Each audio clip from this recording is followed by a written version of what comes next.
Olá, você que nos acompanha em mais um Diálogos com a Ju. Hoje nós vamos falar sobre mediação de conflitos. Sabe aquele processo judicial que não precisa necessariamente ir para o judiciário? As práticas autocompositivas, a arbitragem. Tá difícil de entender tudo isso? Para mim também não é muito fácil, porque eu não sou especialista na área, mas nós trouxemos uma super especialista na área, a doutora Mari, que veio falar para a gente sobre todas essas técnicas, tudo que vem sendo utilizado e o sucesso que Cascavel tem protagonizado nesse segmento. Doutora, seja bem-vinda. Obrigada, Ju. Fico lisonjeada pelo convite e desde já muito agradecida. Exatamente, Cascavel vem se despontando, né, na autocomposição, não só na autocomposição privada, como também no judiciário. Nós temos no fórum o Sejusc, que é o Sejusc Modelo. Cascavel tem um centro de solução de conflitos dentro do judiciário que serve como modelo para o Brasil todo. Da mesma forma, a nossa comarca vizinha, Toledo, também é exemplo. A gente vê os nossos magistrados, os nossos servidores públicos ministrando cursos maravilhosos, formando profissionais e sendo destaques no judiciário.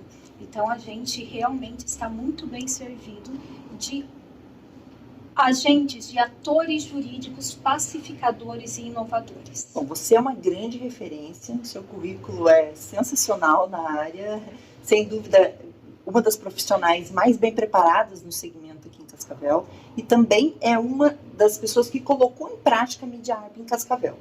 Antes da gente entrar necessariamente no assunto MediaArb, eu gostaria que a gente tocasse um pouquinho nesse assunto. Para que a gente pudesse simplificar para as pessoas que estão em casa. Eu tenho uma demanda que eu preciso resolvê-la. Eu preciso necessariamente judicializá-la? Na verdade, não, Ju. O que a gente vem lutando? Porque é uma luta diária. Nós somos semeadores, tá? A gente está plantando sementinha para colher os frutos daqui a algum tempo, né? É muito difícil abrir um caminho e não ir contra, porque a autocomposição e a justiça privada, ela não é um contraponto ao judiciário. Pelo contrário, nós andamos de mãos dadas com o judiciário.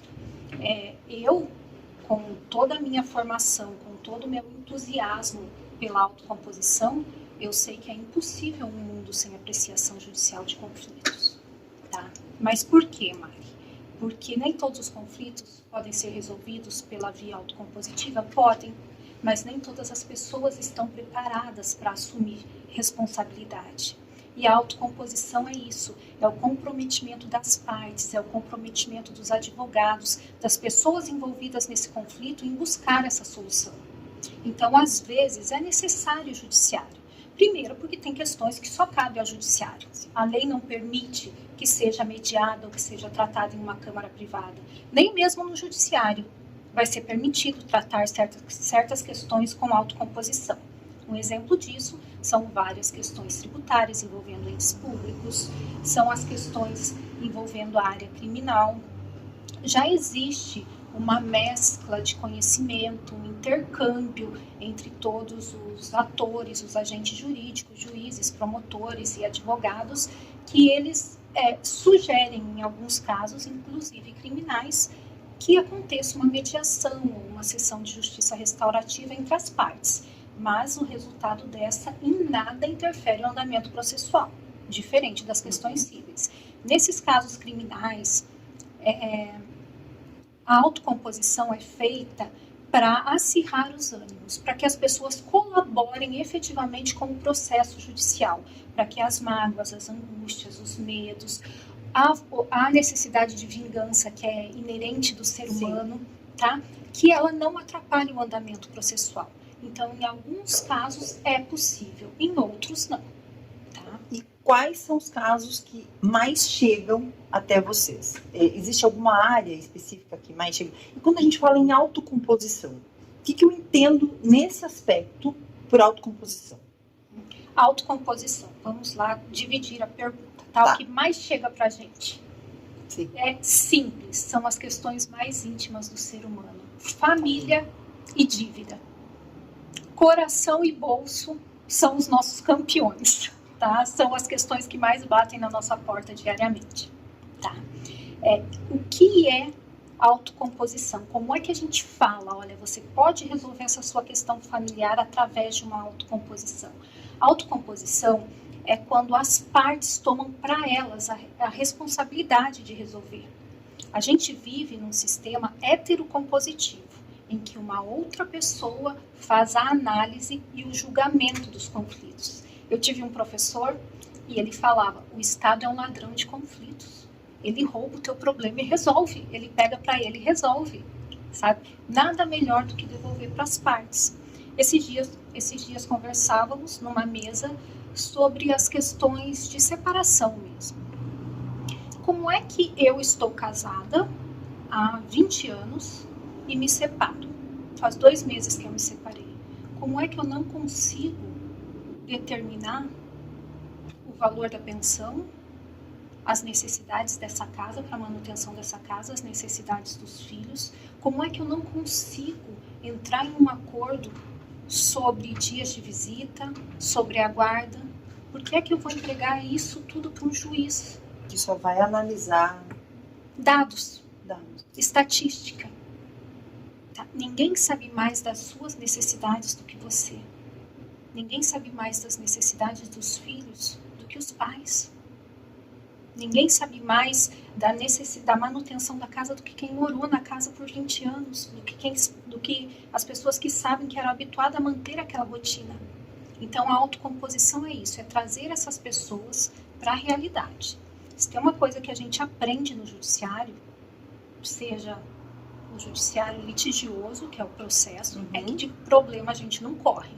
Mas isso era para advogados. Eu vou entregar para o meu advogado e a partir de hoje você resolve com ele. Sim. Tá?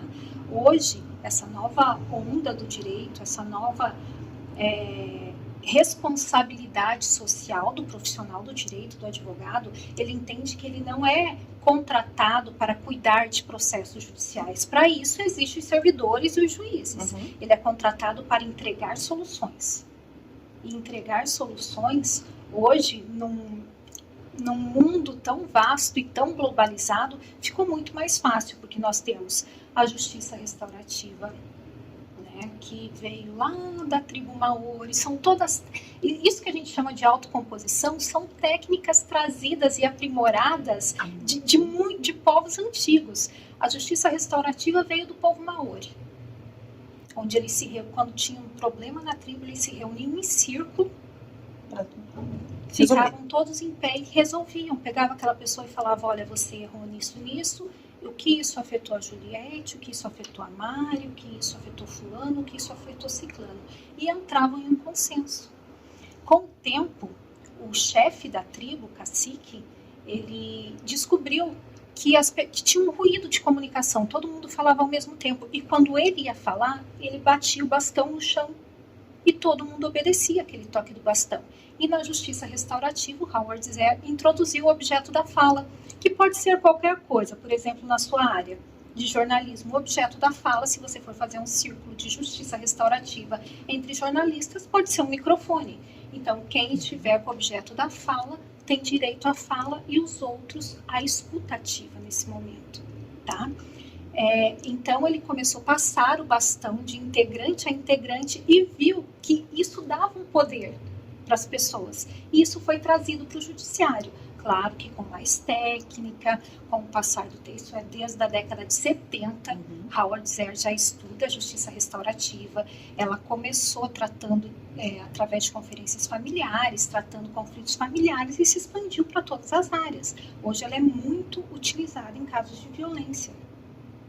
E coisas lindas acontecem na justiça restaurativa, também chamada de teoria do perdão, muito trabalhada nas pastorais carcerárias, muito trabalhada nas questões criminais, porque ela, diferente da justiça retributiva, aqui falando em questões criminais mesmo, ela visa a restauração, a reparação e a ressocialização. Então, trabalha sempre, eles chamam 3 R's da justiça restaurativa, diferente da justiça punitiva, onde uma pessoa é condenada para pagar por um erro que cometeu e um dia vai sair de lá e vai sair como? Ela reparou? Qual benefício essa pena cumprida trouxe para a vítima? Qual benefício trouxe para a sociedade? Né? Então, a justiça restaurativa é a autocomposição dos envolvidos nisso. Já a mediação, em todas as vertentes da mediação, ela é a autocomposição direta. Se é uma questão familiar, pai, mãe e filhos. Se é uma questão entre casal, marido e mulher. Se é uma questão empresarial, sócios. Tá? Então, são essas pessoas com autodeterminação, solucionando todos os problemas. E como que essas pessoas chegam até vocês? Porque é um assunto relativamente novo para a sociedade.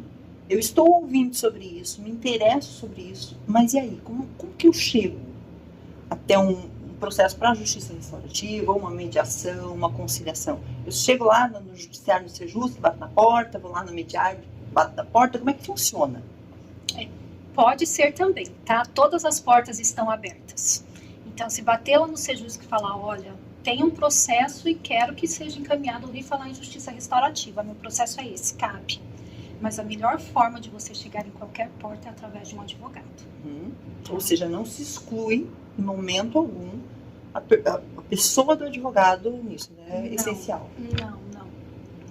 É assim, eu acredito, não só por ser advogada de formação, não é uma reserva de mercado essa minha fala. Claro. A experiência me mostra que não há acordo efetivamente consciente sem a presença de um advogado. Ju, o que acontece? A lei de mediação não exige a presença do advogado. Algumas câmaras exigem pelo seu estatuto interno, pelas suas normas, tá? A Mediarb é uma que exige, ok? A presença do advogado em todos os procedimentos, salvo procedimentos abaixo de 20 salários mínimos, para fazer uma equiparação com o que é no judiciário, no juizado, né? O que acontece? A autocomposição, a mediação, a justiça restaurativa, ela é um novo nicho de atuação para o advogado. Ela não é um contraponto. Você vem para cá e você não vai precisar de advogado de maneira alguma. Primeiro, por lei, a Lei 13.140 de 2015 proíbe o mediador de dar auxílio técnico. Entendi. Então, ele não vai poder falar, olha, se for para o judiciário, se você não aceitar essa proposta, olha o que vai acontecer. Veja bem, ele não pode. O mediador, ele é um facilitador. Ele é um especialista em comunicação. Ele está ali para fomentar, tá? Para trazer à tona tudo que essas pessoas têm, para parafrasear, para usar técnicas de negociação, técnicas de conciliação, técnica de justiça restaurativa, de colaborativa. Ele faz uma miscelânea de ferramentas para que o acordo seja viável. E o que é um acordo viável? É um acordo capaz de ser cumprido. Então, ninguém em uma mediação, seja judicial ou não, vai ter uma imposição. Não tem juiz para analisar e julgar, não tem promotor, tá? Não tem ninguém que te obrigue, ele é totalmente voluntário, seja na esfera privada, seja na esfera judicial. Tá? A mediação é sempre voluntária. Mari, se eu estou com um processo judicial e vai para a mediação, e no meio da mediação eu perco a paciência, levanto e saio, eu levo algum prejuízo? Não. Você não leva nenhum prejuízo. Você perde a chance de resolver aquilo. Pacificamente, ou o mais pacífico possível. E vai ter que se submeter à rigidez de um processo judicial, que no Paraná, segundo o CNJ em números, leva de 5 anos e 2 meses a 7 anos e 9 meses. Nossa, é muito tempo para resolver algo. É muito tempo. Chega no final do processo, a parte nem sabe qual foi o conflito que originou o processo. E às vezes você se arrependeu já do conflito, né? Exatamente. Mas existe uma coisa, é um dado que as pessoas, os estudiosos falam, na jurimetria a gente vê muito isso que chama espiral negativo de conflito. Quando você tem um conflito pequeno e ele se perdura no tempo, raramente ele se acalma. Porque você tem que fomentar, é um processo, você está sempre alimentando aquele processo, com informações, com documentos, com pergunta para o advogado, pagando honorário, então você não se livra dele, você fica vinculado, conectado a ele, e isso faz a negatividade crescer. Então, geralmente, ao fim de um processo, as pessoas estão com os ânimos mais acirrados do que no começo. Isso é um dado que a gente encontra muito na doutrina jurídica. Muito, muito. Tomara que as pessoas passem, então, a usar muito mais, né? A justiça restaurativa, a mediação. Se eu for para uma sessão de mediação, de conciliação, já existe um processo judicial. Eu vou para uma sessão. Aí a gente resolveu fazer acordo. Põe fim no processo? Isso tem o poder de pôr fim no processo?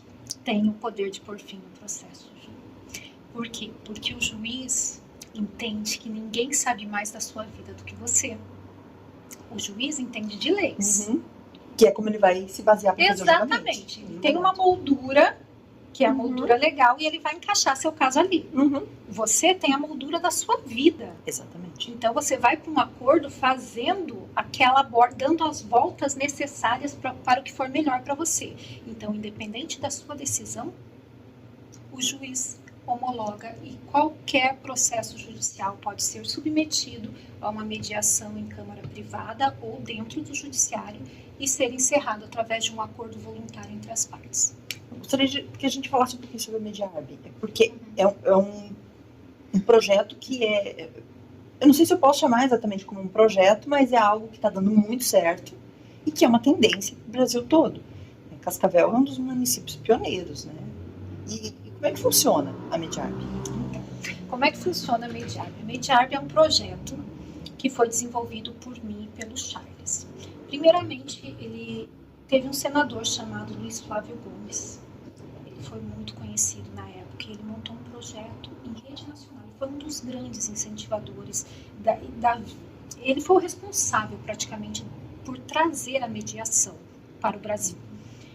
E ele montou um tribunal, como é que ele chama? Corte de mediação, chamava. Corte LFG. Foi esse o primeiro nome. Depois veio uma legislação falando que não podia dar nome de corte, nem de tribunal, para não confundir com o judiciário. E ele montou uma rede nacional de câmaras.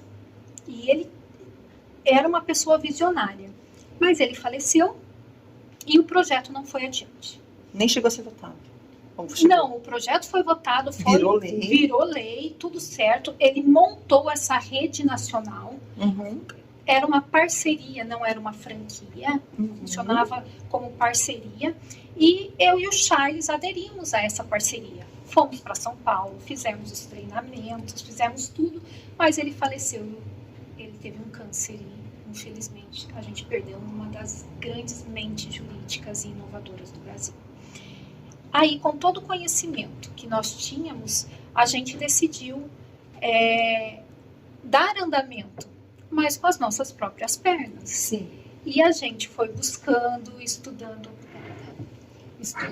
aqui no Brasil como seria possível isso, estudando como se dava a aplicação fora do Brasil e foi moldando, aprimorando para a nossa região, até que a gente chegou no que a gente achava um ideal de apresentação para a nossa sociedade, e a gente montou a Mediarb Brasil, né? Hoje nós temos um posto de atendimento presencial que fica dentro da ASIC, da Associação Comercial Industrial aqui de Cascavel. Não atendemos só empresários, esse posto está aberto para atendimento de toda a população regional, atendemos casos do Mercosul. E isso que na pandemia virou uma novidade do judiciário fazer as audiências online, para nós já era uma realidade há muito tempo, para nós que trabalhamos para foi tranquilo a gente já estava preparado para a pandemia, eu falo, a gente já estava. E os conflitos continuaram. E foi aí, infelizmente, foi a pandemia que deu maior visibilidade à autocomposição. Porque a autocomposição já se utilizava. Para você ter noção, a arbitragem usava plataformas de audiência em 1997. Olha só. Não existia Zoom, não existia Teams. Eles usavam, eu não vou saber falar o nome, mas plataformas de videogame, onde as pessoas jogavam online à distância para fazer o documento. Ia por fax, saía aqui, saía lá, imprimia, assinava, mandava de novo, e eles conseguiam fazer negociações maravilhosas. Extremamente inovador. Imagine isso em 1997. Então, quando essas plataformas começaram a surgir, quando a internet, a rede se tornou mais acessível, a autocomposição se apoderou totalmente. E a gente faz círculos de justiça restaurativa, círculos de paz, círculos de celebração. Quando a gente fala em justiça restaurativa, né, a gente dá muito exemplo da área criminal, assim, porque foi dali que ela surgiu, né, para conflitos. Mas hoje a justiça restaurativa tem círculos de celebração. Ela é utilizada de uma forma maravilhosa. Assim, tomou conta da sociedade. As pessoas viram, ó, isso é legal, vou adaptar para fazer tal coisa. Sabe, é muito comum procurar. Olha, eu tô aqui a gente vai ter uma reunião corporativa, um evento corporativo, queria tanto fazer um círculo daquele, você sabe me indicar alguém? A gente sempre indica uma terapeuta que trabalha com as técnicas, assim. Então você vê que uma coisa que foi feita para a justiça caiu no gosto social e está sendo usado até em reuniões de família. Sabe, essas famílias que têm brasão, que fazem aqueles encontros gigantescos. A minha família faz isso. Então, já me ligaram falando assim, olha, a gente está aqui no Rio Grande do Sul, a gente queria muito, a gente é aqui, vai ser tal final de semana, a gente queria muito que você viesse fazer um círculo, você consegue?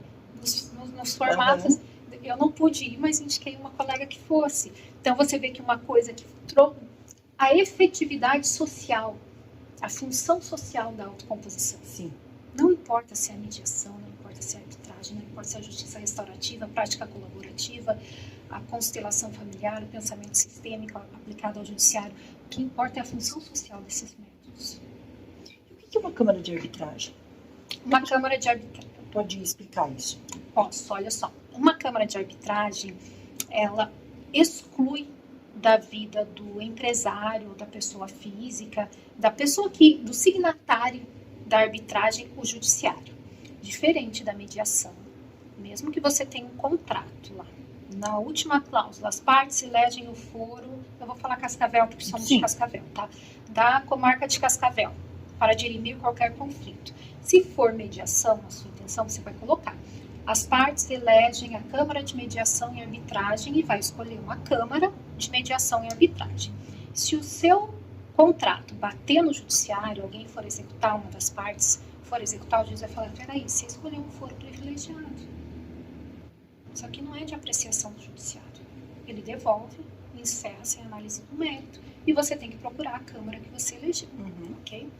Eu posso dar um exemplo disso? Claro, com certeza. Vários, se tiver vários. Um exemplo aqui, quem é para a nossa região? Quando foi feita a revitalização da Avenida Brasil e da Tancredo Neves? Foi feito um financiamento pelo BID, pelo Banco Internacional do Desenvolvimento. O município fez em várias parcelas, né? Quando veio a pandemia, já tinha trocado o nosso gestor público, tinha passado uma eleição, nós tínhamos outra gestão, e veio uma resolução federal falando, prefeitos, vocês podem usar o dinheiro para fazer os hospitais emergenciais. E depois a gente negocia, mas isso tinha que ser justificado em juízo. E o município de Cascavel entrou na Justiça Federal pedindo para usar o dinheiro da prestação do BID para fazer aquele hospital no centro de convenções. Se eu não me engano, era o hospital do centro de convenções. E a Justiça Federal falou, opa, sinto muito, município de Cascavel, eu não sou apta a julgar isso, porque no contrato de financiamento, o BID e vocês signataram a Câmara de Mediação de Washington, que é a Câmara que o BID usa em todos os contratos. Então, quem pode discutir e quem pode autorizar são vocês através de uma mediação lá na Câmara de Washington. E aí passou por um processo de mediação. Aí eu não sei se passou por um processo de mediação, mas o judiciário aqui não aceitou. E é isso que acontece quando uma pessoa usa a cláusula, tá? Aí qual a outra possibilidade? Não tendo mediação. Foi para mediação, teve a mediação, o juiz não aceitou, foi para mediação, teve a mediação, mas não teve acordo. Lembra que eu falei que a mediação é toda voluntária, a autodeterminação das partes, ninguém vai empurrar nada. Não teve mediação, Maria, agora. Agora você entra com processo no judiciário.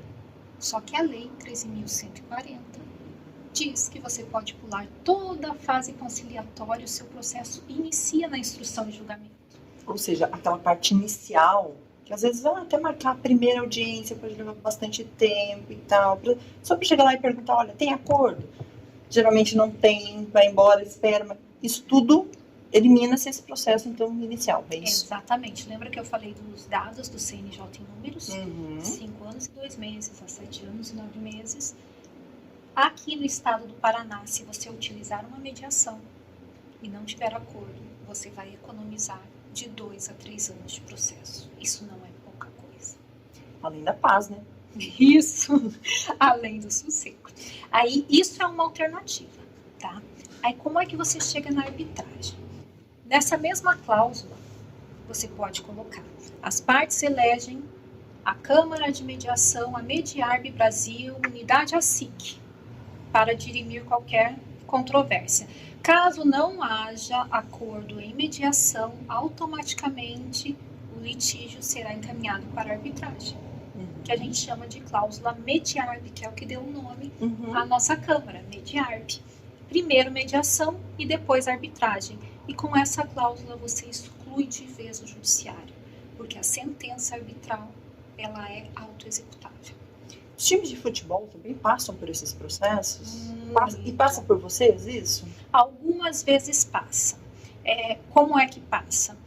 Às vezes as partes elegem a Câmara e aí vai para a Câmara. Eu já fui convidada para mediar em alguns casos assim, né? Casos esportivos. No meu caso envolvia mais direitos autorais, né? Mas é possível sim. Na verdade, a mediação, ela tomou uma proporção gigantesca através desses clubes esportivos. Eu já tive procedimento iniciado com Palmeiras, Grêmio, Internacional e Flamengo. Mas eles escolhem daí Cascavel? Ou como é que é feita essa designação? Como é que ocorre isso? Às vezes, nas cláusulas, a pessoa não especifica a Câmara. Ah, tá. Daí pode ter uma distribuição. Aí ela pode escolher na hora. Ela entendi. só escolhe, pode ser... Se não for pela mediação, vai pela arbitragem. Ela vai escolher a Câmara que ela quiser. A gente chama isso de cláusula vazia. Ou ela pode fazer uma cláusula cheia e escolher já o mediador e o árbitro, de comum acordo entre as partes contratantes. E foi num desses casos que eu acabei sendo nomeada num procedimento desses, com esses times. Mediador e conciliador também é só advogado ou não? Não. Tá? Isso é muito importante falar. A gente tem em Cascavel um mediador que tem fila de espera para mediar com ele. Todo mundo quer mediar com ele. Legal. E ele é um odontólogo. Ele é um dentista. O que é que ele entende de direito? Ju, me fala. Mas ele entende da vida. Ele entende de pessoas. Ele entende de escutar, ele entende de interpretar. O mediador é um bom comunicador. É um bom provocador. Tá? Um provocador no bom sentido. É um provocador de tirar a tua dor, de fazer você falar, de provocar mesmo, sabe? De provocar assim, ó, vamos tentar esclarecer as coisas. O que você precisa para que isso seja resolvido hoje? Qual a sua necessidade? Qual o seu sentimento em relação a isso? Qual o seu pensamento? Porque nós, brasileiros, nós não somos educados emocionalmente. Não. Quando a gente pergunta assim, qual o seu pensamento em relação a isso? Eu sinto muita raiva. Não, meu amor, qual o seu pensamento? Isso é sentimento. Aí você acaba dando uma aulinha de comunicação não violenta, ensinando, olha, pensamento, sentimento, necessidade, fazendo alguns exercícios com as partes para que elas consigam se expressar. Porque às vezes a falha na comunicação é falha no conhecimento mesmo de técnicas, sabe, de um diálogo ativo, de um diálogo colaborativo, organizado e esclarecedor, né? Então, muitas vezes é isso que acontece. Então, o mediador e o conciliador, eles não precisam ser advogados, até porque eles são proibidos por lei de dar auxílio jurídico. Sim. Então, ser advogado ou não colabora em nada. Eu sou advogada e eu sou mediadora. E isso dificulta muito a minha vida na mesa de mediação. Porque você conhece a lei, você conhece a interpretação da lei. Eu sei as consequências das escolhas e eu tenho que me manter neutra. Neutra não, imparcial. Eu sempre falo neutro só shampoo e detergente, é isso aí. Não tem como, somos humanos, somos carregados de carga emocional, de carga afetiva, sistêmica, é impossível ser neutros. Mas a gente tem que ser imparcial. E deve ser uma tarefa muito difícil, porque no momento em que você está conversando com as pessoas, eu falo isso da perspectiva do jornalismo, Já peguei muita pauta pesada para trabalhar, que no momento que você vai entrevistar as pessoas, você consegue sentir quem está falando a verdade, quem está mentindo, quem está omitindo. E deve ser uma tarefa muito difícil se você se manter neutro fazendo essa avaliação, porque ela é inevitável. Você vai fazer essa avaliação, porque são pessoas que estão ali na sua frente, os conflitos estão ali, né? E às vezes a gente quer buscar a raiz da coisa, e é difícil, né? É técnica.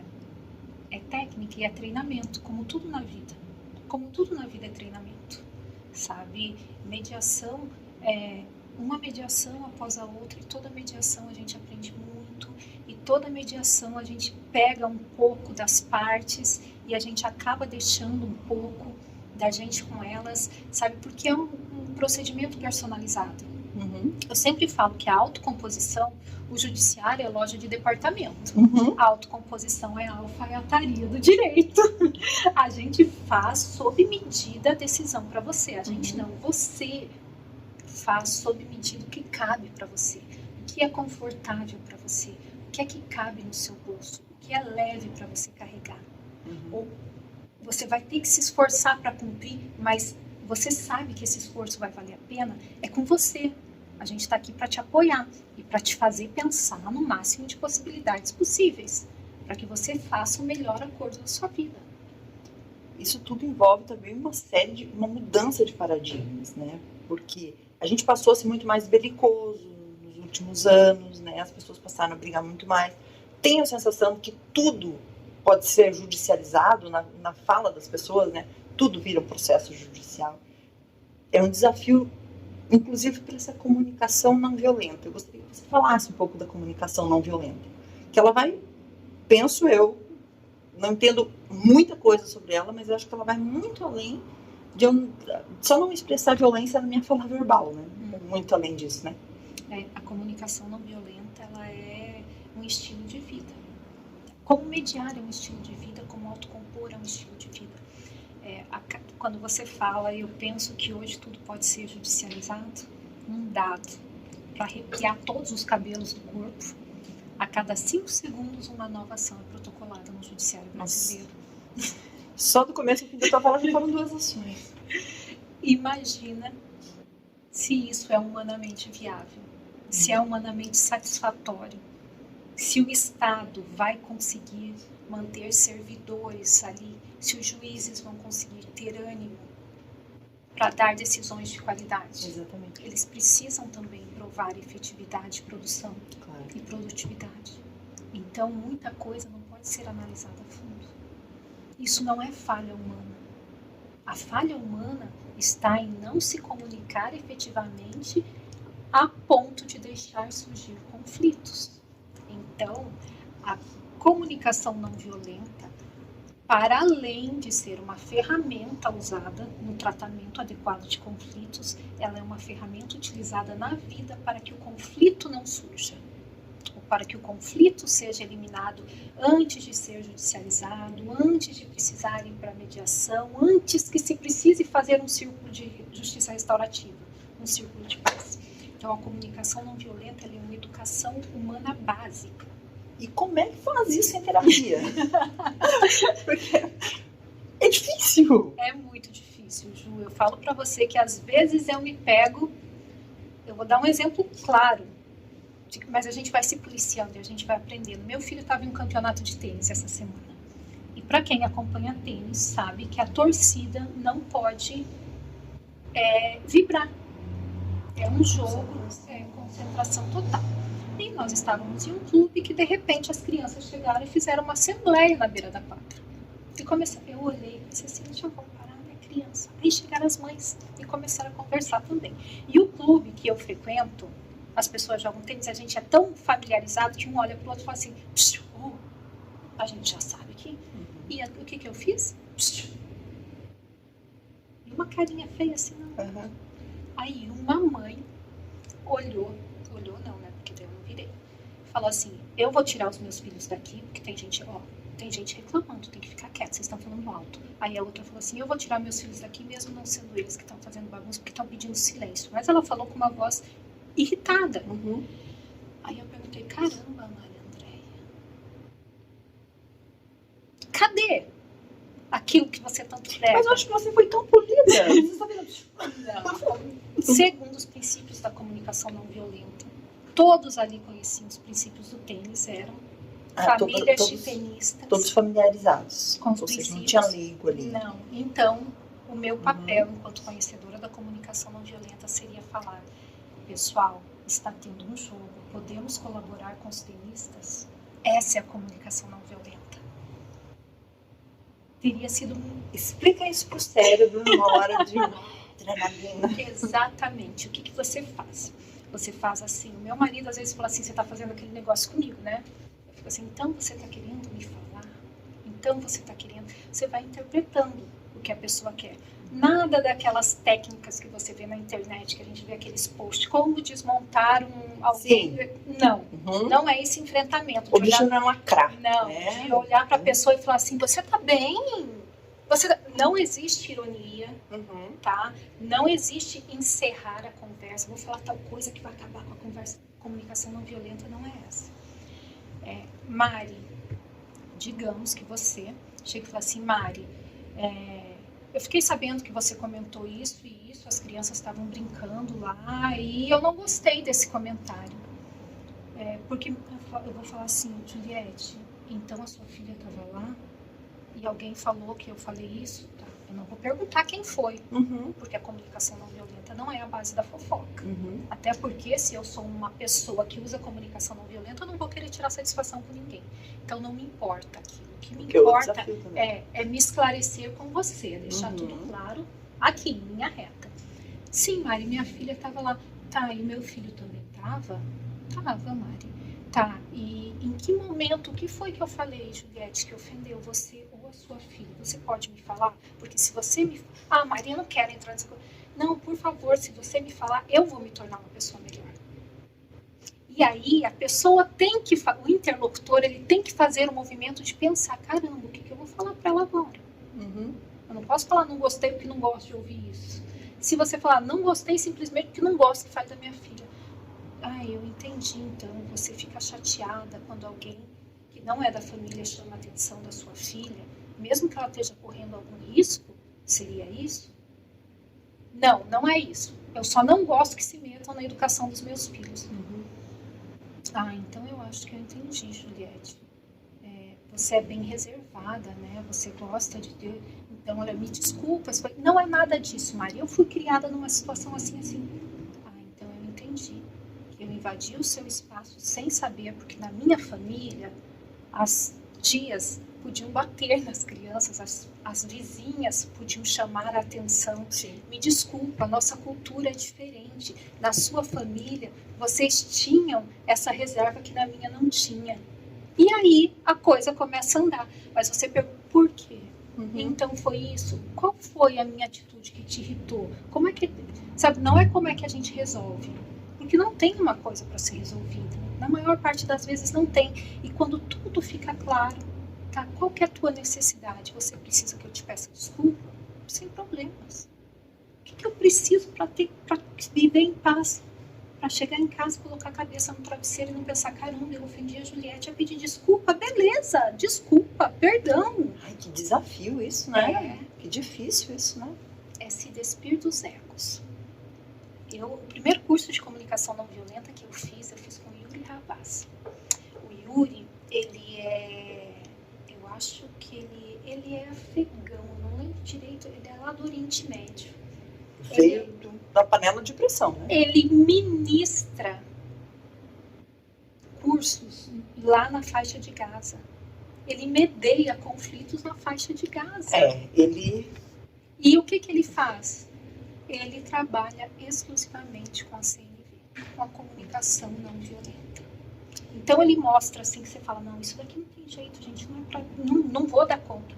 Calma, respira fundo, pensa, dá o tempo da outra pessoa responder. Não exige uma resposta imediata para nada. E não responde imediatamente, pensa: caramba, que porre que é essa Juliette, que porre que é essa mulher chata do caramba. Seria meu pensamento primário. Meu Deus, por que isso incomodou ela? Isso que é tão comum para mim. Meu Deus, que importância. Que proteção que ela tem com a filha dela que eu nunca recebi, que lindo isso. Se você pode passar a ver de outros olhos, mas para isso você tem que ser observador, você não pode tomar a dor. É observar a dor do outro, ser observador e não entrar na dor. Só da nossa interpretação das coisas, né? É muito fácil eu interpretar uma coisa que de repente extravase na raiva mesmo. É muito mais fácil você, como ser humano, pensar em algo que extravase e te deixar, né? Porque a carga de adrenalina às vezes pode... Esse outro processo, ele é um processo lento, gradativo, mas eu acredito que muito mais de paz mesmo. Mas acredito, não, certeza, né? Pensa bem, você vai encerrar aquela conversa e essa descarga de adrenalina vem também, só que ela vem de uma maneira positiva. Ela não vem alimentando um conflito, ela vem alimentando uma relação de pacificação. Ela vem alimentando o que tem de melhor. E você fala assim, caramba, que desafio que foi. Eu não achei que nesse momento eu tivesse que usar a comunicação não violenta. Eu não achei que nesse momento... Por exemplo, eu quando não uso, eu fico com consciência pesada. O exemplo que eu te dei da quadra de tênis ontem é real. E eu comentei com um amigo que estava lá, que era um outro tenista, falei, caramba, eu acho que eu ofendi. Eu sei que eu tenho condições de não ofender as pessoas. Eu tenho ferramentas para falar. E como pacificar isso em você depois? Porque isso pesou em você, né? Pesou. E tá pesando até agora. E como pacificar isso em você? E como praticar a comunicação não violenta consigo? Assim, sabe? Falar, olha, foi um momento, deslizei, preciso aprender para não repetir. Eu sou humana, isso por si só é satisfatório, né? Então a gente entende que a gente erra, mas a gente não pode passar por cima dos erros, fazer de conta que não aconteceu. É bom eles martelarem um pouquinho, sabe? Para você falar, olha, como diria minha avó, é nas menas que você se especializa, nas coisas pequenas que você tem que melhorar. Melhorando no pequeno nunca vai ficar grande, né? Exatamente. Então é importante, mas o auto-perdão, a autoavaliação, ela é necessária. E o autoflagelo não, tá? Essencial. Mas por isso que eu falo, a comunicação não violenta, ela é a melhor ferramenta de pacificação social do mundo. E a gente passou uns anos aí meio complicados. Como é que a gente exerce isso plenamente, né? Porque a gente ainda vem de um ciclo, né, de um acirramento político muito grande. Até numa conversa que a gente estava tendo um pouco antes de você chegar, parece que as pessoas agora deixaram de brigar de novo por política e passaram a brigar por futebol. Lamentavelmente, cenas muito tristes aí nos últimos dias nos estádios de futebol. Por que será que parece que a gente precisa estar brigando o tempo todo para se sentir bem como sociedade? Será que a gente precisa demarcar território nesse nível? É autoafirmação, tá? Alguns estudos mostram exatamente isso. Em qualquer discussão, em qualquer processo judicial, em qualquer disputa política, em qualquer jogo de futebol, o que é que está em jogo? A autoafirmação, o poder. Então, o ser humano, independente da área em que ele está inserido, ele vai tentar mostrar isso. E o que é que muda isso? Educação. Eu acho que a nossa OAB, posso falar da OAB aqui? Claro, sem dúvida nenhuma. Eu acho que a nossa OAB vem de uma gestão que anterior foi o Jurandir Parzianello, o presidente, e muito humanizado, muito assim, espirituoso, muito refinado no trato das controvérsias, muito refinado no trato com as pessoas. O Alex Galho assumiu essa nova gestão. Já conversamos com ele no podcast. Ele é ótimo, né? Muito também preocupado em manter e aumentar esse legado que herdou do Jurandir. E eu vejo a OAB com um trabalho maravilhoso. As comissões sendo padronizadas, se aproximando da sociedade, indo treinar, falar sobre CNV, mediação. Vou falar da comissão que eu faço parte. Vão nas Secretaria de Ação Social, no CRAS, conversam com professores, desenvolvem projeto em escolas. A gente vai gratuitamente falar com os acadêmicos. É só chamar, mandar um ofício para a OAB, ligar para qualquer membro da comissão, afinar a agenda e vai ter sempre alguém da comissão disponível para falar. Sabe, sobre todas as técnicas, sobre tudo. E esse é o meio, Juliette, para acabar com as brigas medidas para acabar com esse acirramento de ânimos e com essa disputa por poder é educação. Não existe outra porta de entrada. A gente está gravando hoje, dia 27 de março, não sei que dia as pessoas vão conseguir assistir, mas a gente também teve aquele caso lamentável no estado de São Paulo, onde um menino entrou com uma faca numa escola, né? Uma professora lamentavelmente acabou morrendo, crianças estão feridas, outras professoras feridas.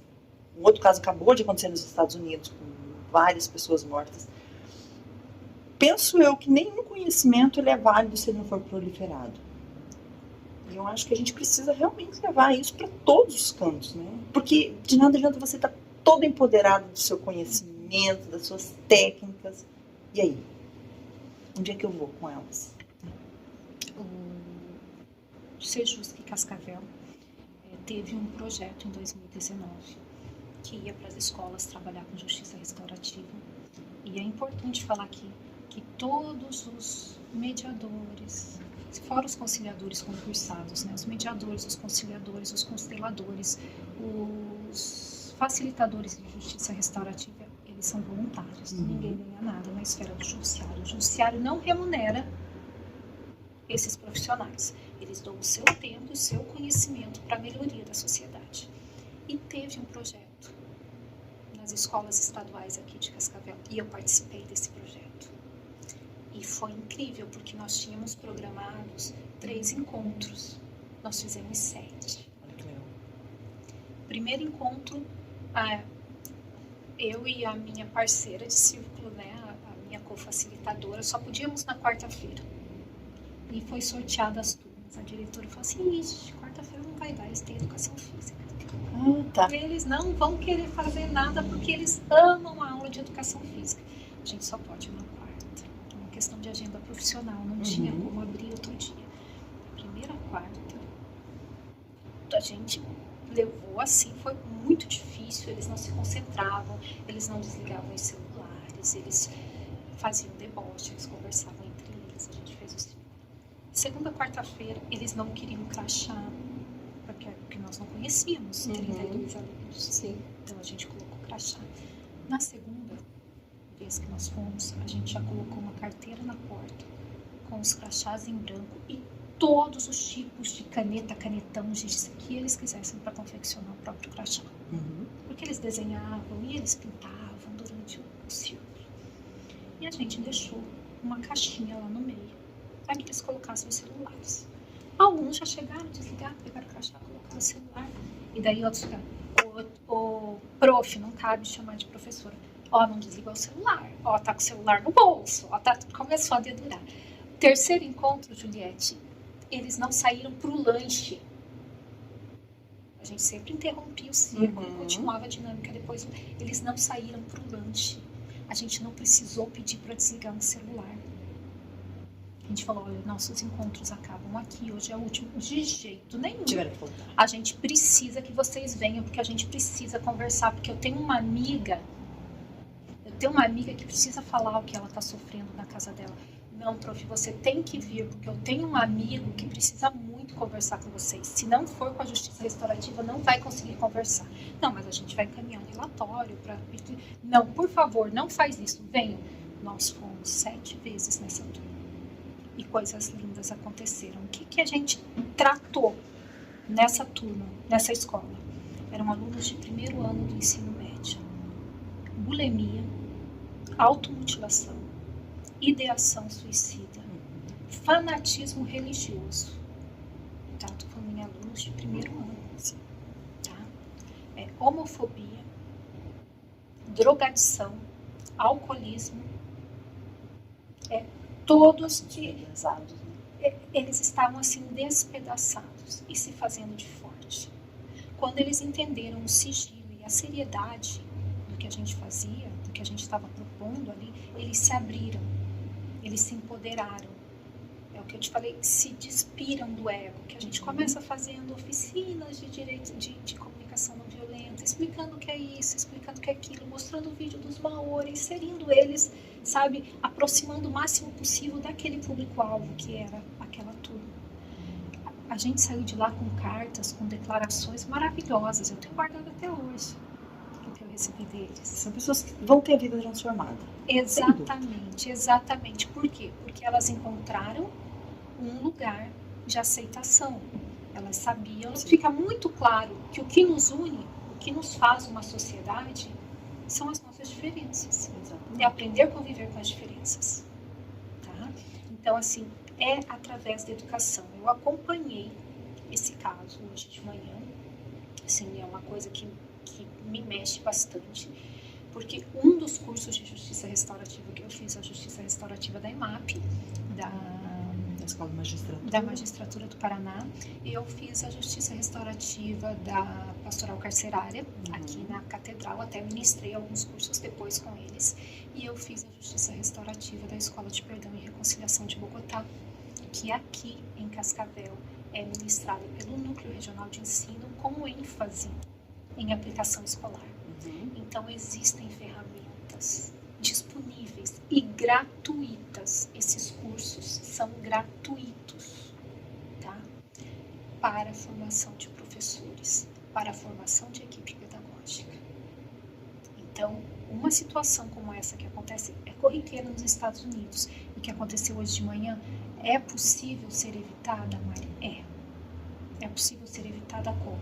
Quando a gente olha com um olhar carinhoso e não de julgamento. Esse daí dá trabalho mesmo, porque da onde ele veio a gente não pode esperar outra coisa. Vamos dar atenção para esse aqui. Não. Tem uma... Para quem estiver ouvindo a gente, né, assistindo, tem um filme que é, acho que é 147, do Sandro, aquele menino do Rio de Janeiro. Sim. É 147, Acho né? que sim, acho que é 147. Depois a gente pesquisa e coloca lá no... Isso. Tem uma tese de doutorado da USP, de uma socióloga chamada Mione Apolinário Salles, que chama, entre parênteses, Invisibilidade Perversa. E ela estuda a vida do Sandro, desse menino. E ela mostra que no filme ele encontra a mãe morta, mas na verdade ele assistiu o assassinato da mãe. E foi morar com a tia, que embora fosse muito amorosa, não tinha condições de levar para uma psicóloga, a comunidade lá também não tinha esse serviço para prestar. Ele foi parar nas ruas, ele foi um sobrevivente da chacina da Candelária, todos os infortúnios. E ela fala, como é que esse menino passou invisível por todo o sistema? Como é que ele não foi para a escola? Ou o período que ele esteve na escola, como é que ninguém detectou todas essas dores, todos esses traumas? É claro que gatilhos seriam armados durante a vida. Então, por isso, invisibilidade perversa, que ele só ganha visibilidade quando a perversidade toma conta da vida dele. Talvez e atinge outras pessoas. Uma forma de pedir um socorro, né? Preciso de ajuda, estou aqui, preciso de ajuda. Alguns dias eu fiz uma reportagem sobre áreas que estão ocupadas, que estão invadidas, já tem um processo de trânsito julgado aqui no Paraná, para reintegração de posse. E eu fiquei muito surpresa com o trabalho que é feito pelo Sejusc Fundiário, no estado do Paraná. Eu confesso que eu já conheci o Sejusc, mas eu não sabia do trabalho que era desenvolvido pelo Sejusc Fundiário. Existem outras esferas que ele também opera, além do fundiário? Sim.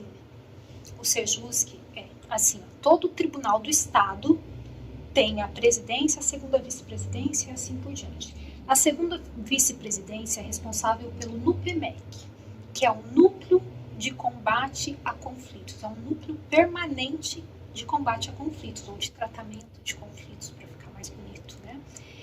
Esse NUPEMEC, ele é responsável pelos Sejuscs. A segunda vice-presidência no Paraná, ela sempre foi uma incentivadora de todas as práticas autocompositivas e sempre deu muita autonomia para os Sejuscs. Então, existe no Paraná o Sejusc Fundiário, que agora está sendo instalado no Rio de Janeiro. É modelo do Brasil. É um dos que é pioneiro. Existe no Paraná o Sejusc Superendividamento para tratar. E não é só vai lá e faz um acordo na sua dívida. É para treinar as pessoas em educação financeira. É o que eu falei.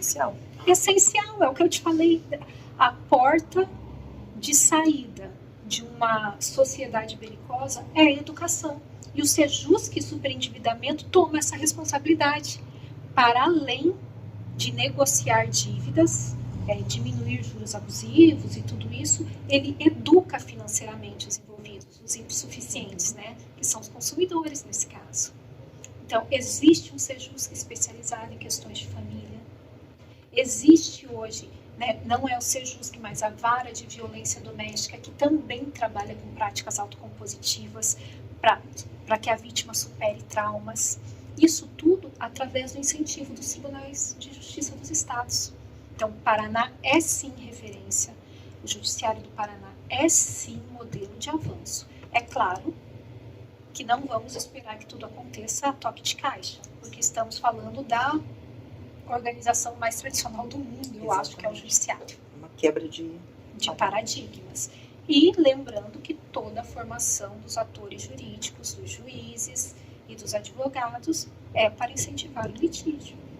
Agora, na academia de direito, a autocomposição, a mediação e a conciliação tem 18 horas semestrais em um único semestre. E nós já pouco, né? E mesmo assim a gente já comemora, porque nem isso tinha.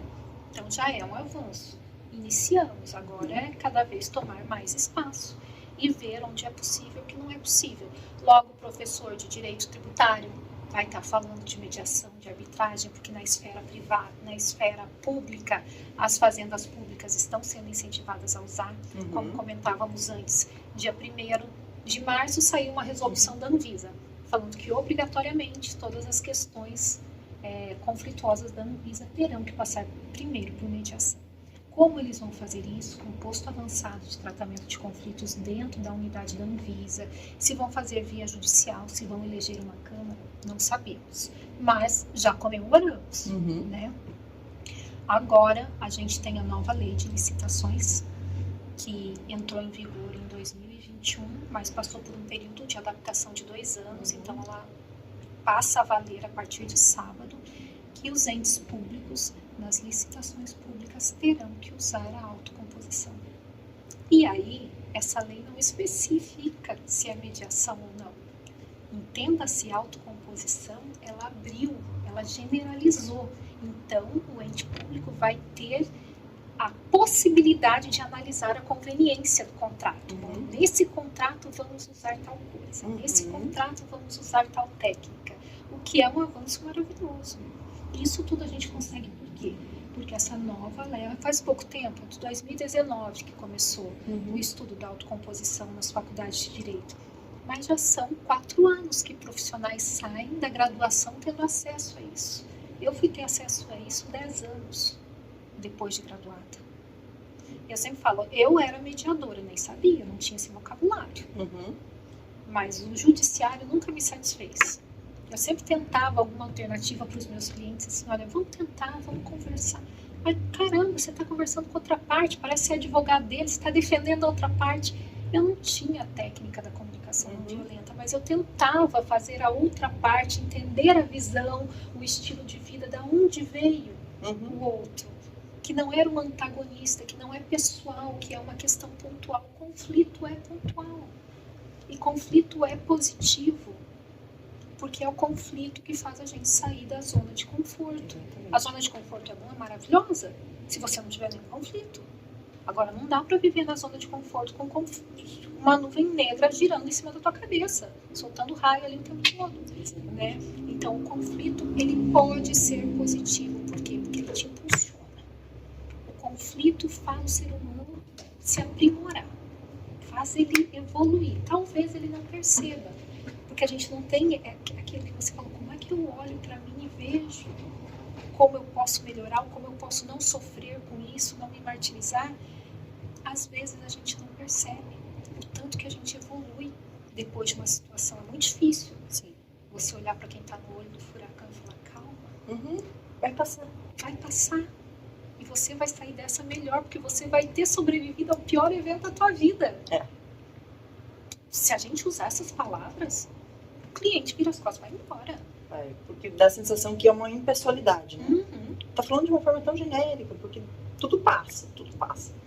Mas o meu problema é agora, eu tô vivendo isso agora, né? O flagelo é naquele momento, né? Por isso todas as técnicas são primeiro de acolhimento. acolhimento de dores, acolhimento de medos, de angústias, depois de tratamento de tudo que é analisado nesse primeiro momento, na comunicação não violenta, na mediação, na conciliação, no pensamento sistêmico, nas práticas colaborativas, onde os advogados assinam um pacto de não litigância com os clientes e os clientes também.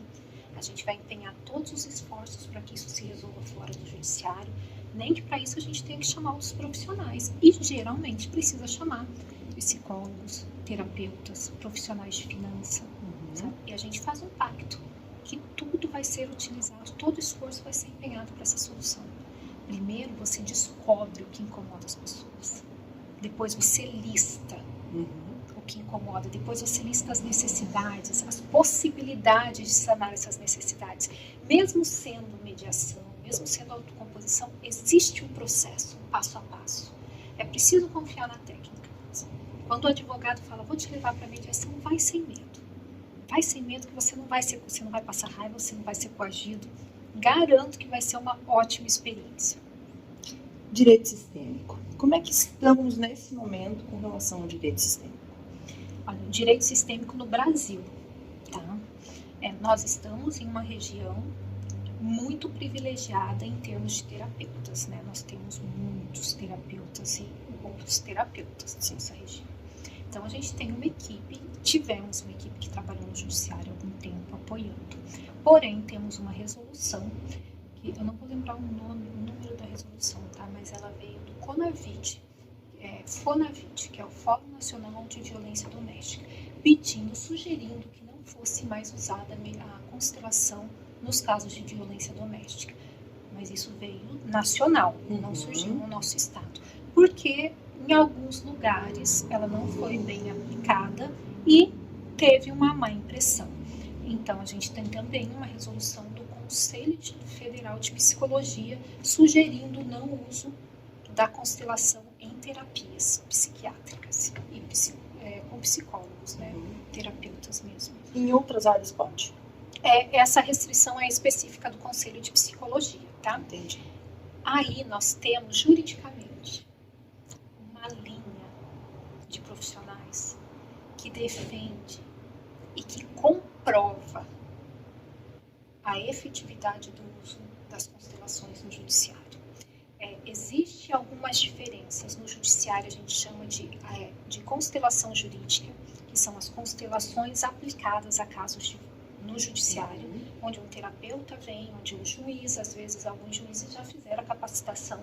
A gente tem no Brasil o Sam Stork, ele é o papa da mediação no judiciário. Então, alguns juízes aplicam, né, para os tutelados deles, e a gente tem a advocacia sistêmica. A advocacia sistêmica são advogados, eu fiz essa especialização pela Universidade de Caxias do Sul, no Rio Grande do Sul, em parceria com a ABA, acho que em 2018, 2019. E a advocacia sistêmica é capacitar o advogado para que ele tenha um olhar sistêmico sobre a lei jurídica. Não só sobre as pessoas, os envolvidos, a questão social, mas também as questões processuais. Então, nós temos duas formas de aplicação das constelações dentro do judiciário, através da advocacia sistêmica e através das constelações jurídicas. Tá? E isso daí seriam estudos aprofundados e os juízes, eles não analisam, não trabalham com a advocacia sistêmica, porque o olhar deles é de julgamento dentro de um processo, é de análise, né, acima de tudo, e enquanto o olhar do advogado, além de análise, é de defesa. Então são coisas bem distintas, mas são esses dois movimentos que existem no judiciário.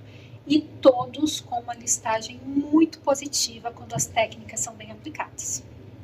E alguns relatos negativos, porque, né, às vezes, como eu fiz cara feia para mulher lá no jogo, às vezes não sai exatamente como planejado, como esperado. Mas o saldo dos que eu acompanhei não é uma coisa com a qual eu trabalho hoje, a mediar. Eu sou mais gestora, tá, do que advogada, então não é uma coisa que eu trabalho, que eu tenho em lida, né? Mas a experiência que eu tenho dos casos que chegam até mim, que foram solucionados, são positivos. Nós não tivemos aqui experiências negativas. Que chegou até mim, não. E quando a gente participa de congressos, que a gente ouve palestras, coisas lindas se falam. Os juízes que aplicam relatam coisas maravilhosas, né? Então, esperamos que a cultura mude, que se abra mais, talvez com um olhar mais atento dos tribunais para os profissionais que aplicam essa metodologia dentro do judiciário, talvez restringir com o acompanhamento do advogado, colocar as constelações junto com a advocacia sistêmica, imbricar as duas coisas. Eu não sei. Se você falar assim, qual a solução? Passa 1 milhão de coisas pela cabeça que podem ser tentadas. Quem sabe uma dá certo. Mas o movimento hoje é de te falar que é positivo. É uma prática que eu não gostaria de ver excluída do judiciário. Eu tomara que não seja, né? Tomara que seja estudada, encontre essa melhor alternativa e que possa ser aplicada com eficiência. Tomara. Tomara mesmo. Mari, mais alguma coisa que você acha que seja imprescindível nós falarmos sobre todo esse processo? O que eu acho imprescindível nós falarmos, especificamente para os advogados e para os advogados recém-formados, para qualquer pessoa que tenha um conflito e tenha um auxílio jurídico de um advogado. O que tínhamos antigamente sobre o judiciário, a visão de que criminal, de que o judiciário era a última razão, só vamos buscar o judiciário na questão criminal se não tiver outro jeito, hoje se estende para todas as áreas. O judiciário é a última porta que temos para bater hoje. Hoje nós temos práticas colaborativas, hoje nós temos as câmaras privadas com a mediação, com a arbitragem, hoje nós temos a mediação dentro do judiciário também, nós temos o Sejusc Fundiário, como você bem colocou, que está fazendo um trabalho lindo e inovador, nós temos o Sejusc Endividamento, nós temos o Sejusc Pró-Cidadão, nós temos as questões familiares com o círculo restaurativo, nós temos técnicas dentro do judiciário, das câmaras e dos escritórios jurídicos para aplicar em escolas, tá? Então, o que eu posso falar nesse último momento de fechamento, procurem o advogado. Advogado, não entenda que a autocomposição é um contraponto, pelo contrário. Nós respeitamos tudo que a Constituição fala. Para nós, o advogado não é essencial à administração da justiça, ele é essencial à administração de qualquer conflito, tá? Não existe acordo viável, efetivo, tranquilo para as partes sem o acompanhamento jurídico de um profissional, tá? Então, para os advogados já antigos, para os que não têm tempo para estudar, porque estão imersos na sua área de atuação, procure a OAB, procure os podcasts da Ju para entender, né? Procure o que é uma alienação parental, os advogados familiaristas, procurem o que é uma comunicação não violenta para ver que você vai aplicar no teu escritório do teu cliente e tudo vai melhorar. E procurem os sejusques e as câmaras privadas para diminuir os passivos jurídicos, porque muito na advocacia você recebe no final do proveito que o seu cliente toma. E isso, quanto é que cobra um advogado para acompanhar uma mediação? Quanto é que cobra um advogado para acompanhar uma arbitragem? Quanto é que cobra um advogado para acompanhar durante a autocomposição? Não menos do que um processo judicial. Porque se você vai levar de 5 anos e 2 meses a 7 anos e 9 meses para entregar uma solução, quanto é que custa para você entregar em 6 meses? Que o tempo da arbitragem, por lei, é 6 meses. A mediação, a Mediab faz equiparado. Você vai cobrar o mesmo tanto ou mais, porque você vai entregar uma decisão personalizada, com menos tempo, com economia financeira e com uma economia emocional, com uma economia de energia vital que é imprescindível. Então, tudo o que a gente colocou aqui está à disposição do bem social e do bem da advocacia e da justiça. Não é um contraponto a ninguém, nem uma técnica exclui nem o judiciário tradicional e nem a presença e o acompanhamento de um advogado. Mari, muito obrigada por ter aceito o nosso convite.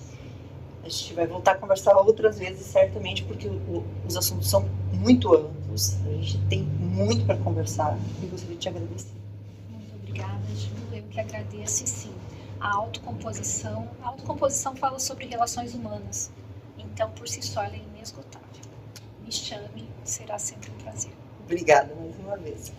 E para você que nos acompanhou em mais um podcast Diálogos com a Ju, nós voltamos na próxima semana e o nosso encontro já está marcado. Até lá.